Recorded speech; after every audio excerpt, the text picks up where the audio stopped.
Friends எல்லோரும் எப்படி இருக்கீங்க? நல்லா இருக்கீங்களா? இதுதான் எங்களோட சாஸ்தாம் கோயில், மேகலிங்க சாஸ்தா. மேகலிங்கபுரம் எங்கே இருக்குது அப்படின்னா, நம்ம சிந்துபுந்துரை திருநெல்வேலி ஜங்ஷன் அண்டர் கிரவுண்டு பாலத்துக்கு கீழே இருக்குது.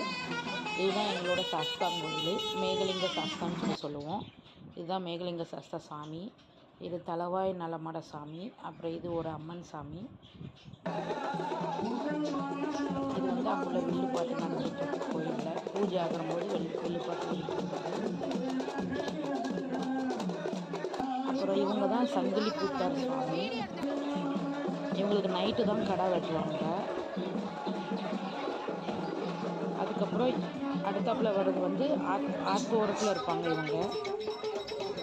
அடுக்கு சுடலை மட சுவாமி. இவங்க வந்து இந்த சிந்துபுந்தரை போகிற வழியில் எங்கள் பின்னாடி பக்கம் நம்ம ஆத்தோரத்தில் இருப்பாங்க. இந்த வீடியோஸ் பிடிச்சிருந்து அப்படின்னா அருணா விஷ்ணு சேனலை மறக்காமல் சப்ஸ்கிரைப் பண்ணுங்கள் ஃப்ரெண்ட்ஸ். Thank you friends.